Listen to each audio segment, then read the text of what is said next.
Welcome to your doom. It should probably be abundantly clear to anyone who's watched my channel pretty much at all that I'm quite into retro gaming.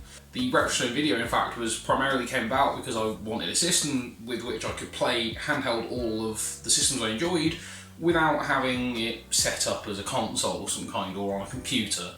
Obviously that dream turned to a nightmare pretty quickly. Another nightmare that you often find if you're a retro collector is the plastic. A lot of plastic from the 80s and 90s used something called ABS, which was a protection against flame. It was some sort of coating or chemical mixture that was put into the plastic to stop it from melting or being set on fire. Unfortunately, ABS, as it turns out, has a bad reaction with UV light, which is responsible for most plastics from the time period having gone kind of yellow. Kind of a lot yellow in the case of some of these keys. There is a process you can do called retrobriting, a process I first discovered using Google after trying to put this on display and having my wife say no because it kind of looks gross. And I eventually came across a guy called the 8-Bit Guy. He's a pretty big YouTuber. He does some very interesting things with vintage computing, and he also did some experiments with retrobriting. Basically the way it works is you cover ABS plastic in peroxide, in one form or another, and then you leave it under UV light and heat in varying combinations, and it eventually returns the plastic to its original colour. But living in the UK, when you watch a lot of these videos that are based on America or even Germany and the rest of Europe, can make it more expensive. For instance, it's kind of hard, we don't really have hardware stores every 2 meters in this country, at least not ones where you can get like all the little rubber feet you need to replace and stuff. Similarly, retrobriting has a similar issue. It's kind of expensive in this country to just buy up peroxide, especially for a big project like this. So I thought I'd take it on myself to try some stuff out, and it all hinges on one product. The product in question is this stuff. Oxy powder. This is all matte, I think, from Aldi. You can get it from Tesco's, any supermarket. This is like £3 to £6. And you can get it in every shop. You don't have to order it offline. So, how well does this stuff work? I have a couple of yellow plastics I want to work on. I've got the Commodore I just showed you. I also have a Game Boy which needs cleaning up on the front. And so we're going to try this out and see if we can get a good result. So as you can see, this is my Game Boy. It's in okay condition, missing a back plate, but it's pretty yellowed. I did have some footage of me taking it apart, but unfortunately I lost it. All I have left is this, which is me trying to get the residue around where the screen is stuck, the lens is stuck on at the front. Here's just me showing that the Commodore does in fact work. It's the program still works, as you can see me typing in a very basic program, haha. And here's me using the joystick to play some Flimbo's Quest, which is a quite interesting little game that I have on cartridge. There's a bit more of a close-up. You can see the real damage here, or I suppose the real problem, is the keyboard. It's really yellow. There's also some grub in these vents, which I'm going to need to clean out. And in general, it's just not in, the best condition. So the first thing I need to do when taking it apart is deal with the main case. It comes apart with these 3 snaps here. That's really it. There's no screws on the external case piece, which is super interesting and useful as hell.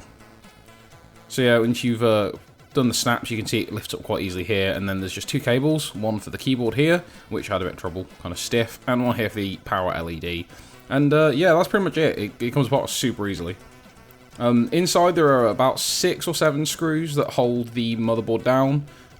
Phillips head screwdriver, super easy, just take those out, and within seconds the motherboard comes away. Although I did have some issue because the ports obviously need to be flush to the plastic, so I had to kind of jimmy those around a little, but I got there. Next up was removing the keyboard. Again, it doesn't have any screws, it's just these little plastic clips, and they're really the only thing keeping it in there. So some lifting and separating and it's straight out.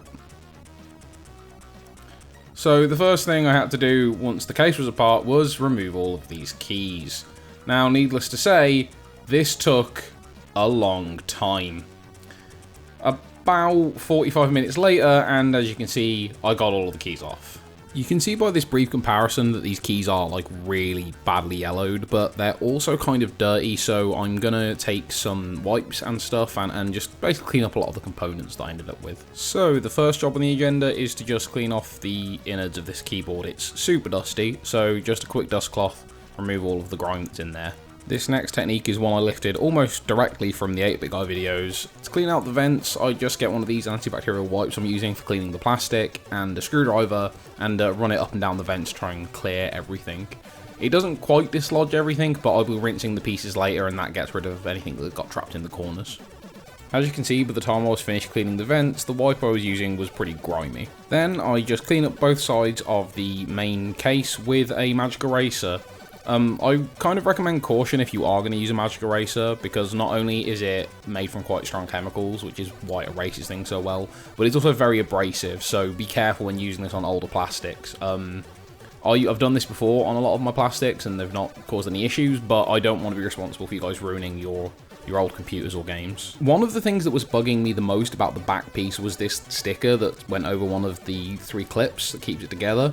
So I tried the tried and true WD-40 method, where I left it on to loosen the adhesive that was underneath there, but that didn't really work. After leaving it for about 20 minutes, it still didn't want to come off with even a bit of, elbow grease. So instead, I decided to just mechanically scrape it away using a screwdriver. At the end of the day, I would find it less ugly to have some slight scratches on the underside than I would to have like a half removed sticker just hanging around. After most of the manual cleaning was done, I decided I didn't want to miss anything, so I took both of the case pieces to my bathroom and just sprayed them down with the high pressure setting on my shower head. There was some residues left over from removing that sticker, and there was some bits still caught in the vents, so this seemed like the easiest way to do it. Once I'd blasted everything away, I just propped them up in the bath and left them there to dry overnight. And here comes the most arduous part of the entire process. This is me cleaning every individual key surface off. Removing the keys in and of itself took 45 minutes. This took a good hour to hour and a half to get all of every single side done. But really, when you're treating small pieces of plastic like this, it's the only way to ensure that the peroxide I'll be using later gets to everything. So, to me, it's worth it. You don't need to do this, but I would recommend it if you're restoring. I mean, you want it to look as good as possible, right? And now we finally get to the interesting part, the actual retrobriting. So I took these out onto my balcony on a day when I was sure I'd be getting a lot of sun. I laid down some bin bags to make sure that any peroxide didn't get through to my neighbour's house below and cause damage. Put out one of these plastic containers and just filled it with enough water to cover the pieces I would be working on. In the end, since this container wasn't really big enough for the big pieces, I went for just the keys and the Game Boy, as well as the 2 little pieces from a Mega Drive that I needed doing. So yeah, filled it with water, dumped in my peroxide powder, and left it in the sun for a good 8 hours. Here I am about 8 hours later, coming to check on what had happened. The cling film on top is to kind of create a greenhouse effect, where it makes the temperature inside of the box a bit higher, and also traps any sort of gases that are created by the reaction. Here you can see the process of what really happened to the Game Boy, at least, and I'll take a bit more of an in-depth look at it in a moment. My concern with the process is that I have here 2 pieces. Now these are from a Model 1 Mega Drive, and I've treated these 2 or 3 times already with this exact same process for a kind of short period of time. And you can kind of, I don't know if it's easy enough, if it's viewable. Definitely kind of is, yeah. The side here is the grey sort of white plastic it's supposed to be. The front is kind of yellowed. You can see the contrast between the two. Similarly with this is the reset button from a Genesis or a Mega Drive or whatever. That's the colour it's supposed to be on the side, the grey, and on the top is a sort of weird mottled yellowy grey. Now, my concern is these have already been treated twice. They were left out the exact same 8-hour period as the rest of this stuff. They don't seem any better. Now this and this do seem to have improved, but I'm wondering, is something wrong? Am I perhaps A, not using enough fluid, or I suppose powder? Am I not using enough heat or enough time? Now heat I can't do anything about, and I think I proved pretty, roundly that today, that I could, even leaving out for enough time isn't clearly doing anything, stuff like this. So, is it possible that I actually need to use, it's the powder? over the next couple of days, I'm going to look into this. I'm going to potentially try using some of the other methods. I know that the 8-bit guy himself has used both liquid peroxide and cream peroxide. I'm going to test it out on either the spacebar or the Mega Drive bits. Yeah, so we'll see what we can do with that, I suppose. So after the previous method really didn't work out, I ended up trying out the cream peroxide method. It's obviously slightly more expensive, but I'm hoping we'll get better results. So the way this works effectively is you just spread out some cling film and you put a little bit of cream peroxide on whatever it is that you're retrobriting, and you spread it around as best as you can. Usually recommend using a brush, or if you've got some gloves like I have here, you can use your fingers to spread it around. Then you make sure you wrap all sides and cover it and put it back out in the sun. So once again, using the same exact box and the same spot on my balcony, I put out the 3 pieces that I had wrapped here, the spacebar and the front and back of the Game Boy, and once again left them for about 8 hours. One of the major drawbacks with this method is that you do have to go out every half an hour or more just to make sure that you move around the peroxide. If you don't do this, then you can end up with a weird streaky effect. Now, it's not the end of the world if you do get that streaky effect, because you can fix it by retrobriting again. It's just a result of too much peroxide getting to certain bits of the plastic and them getting more retrobrited than the others. Finally, after a fair amount of time out in the sun, I brought them inside and rinsed them off in the sink. So here's the final result out in natural light. As you can see, the peroxide method was just about 100 times better than the first method I tried. I'm not sure why it didn't work as well as the other one, but I just assume that this is a more concentrated method of getting it done. Okay, so this is it now. I've run out of things to do. These are the end results. This is the Game Boy. As you can see, for the most part, it's kind of back to where it started. It's missing its battery case at the back, and this glass panel at the front needs replacing because it's all scratched up. That's what Celltape did. I've already removed it and waiting for parts. But, I mean, visually, this looks pretty much back to how it is. There is still a slight discoloration to the front, but, I mean, without telling someone it's there, you're not going to notice it, really. And there is a slight problem here regardless, though. If I turn it on, how will you be able to see the absolute nothing on the screen? There is a reason for that. When I put it all back together after completing the process, the screen was spazzing out, let's say.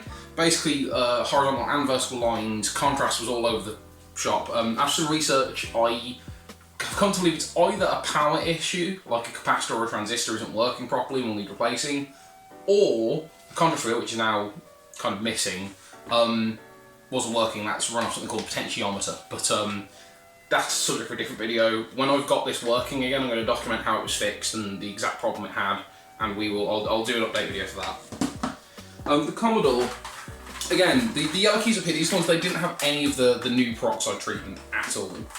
But this key down here is the spacebar key, which unfortunately I put the wrong spring back on, so now it doesn't work properly. I mean, it works, but it's just not quite right. Like, a lot of these have quite a good mechanical feel, and this just doesn't feel right.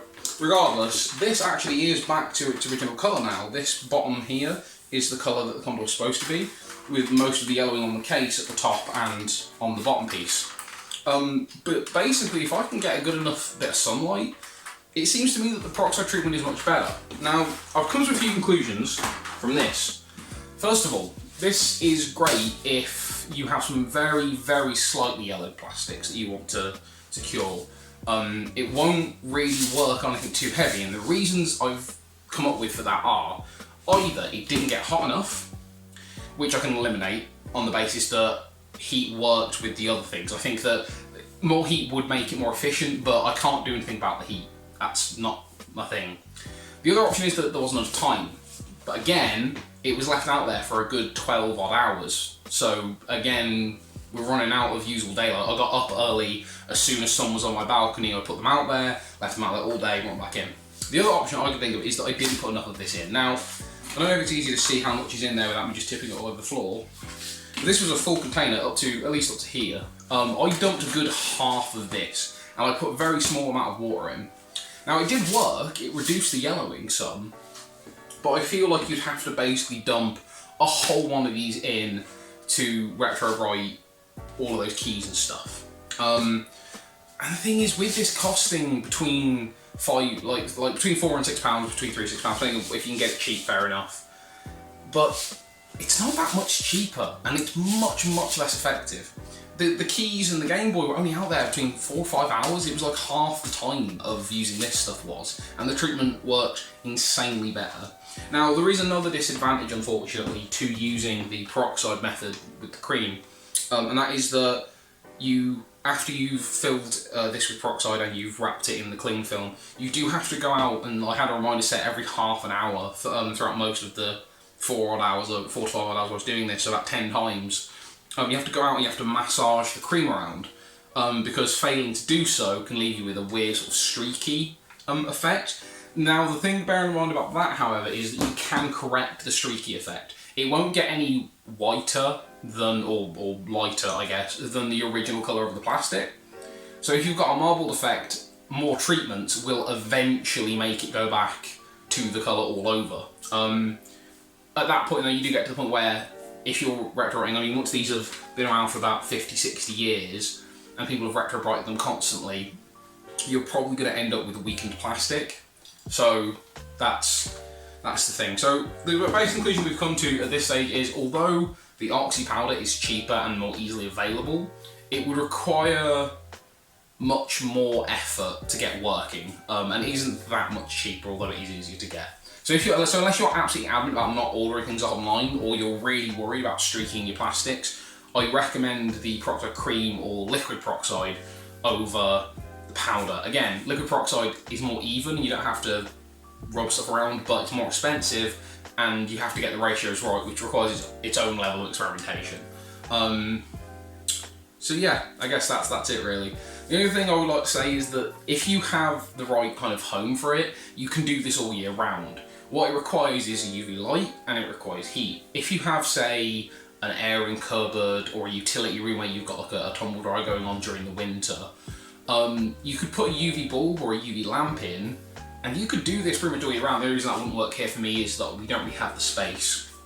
I don't really want to spend the electricity on running a UV bulb for 12 hours to get this working. So potentially you could do this whenever, but for me, I think I'll stick to retrobriting my plastics in the summers.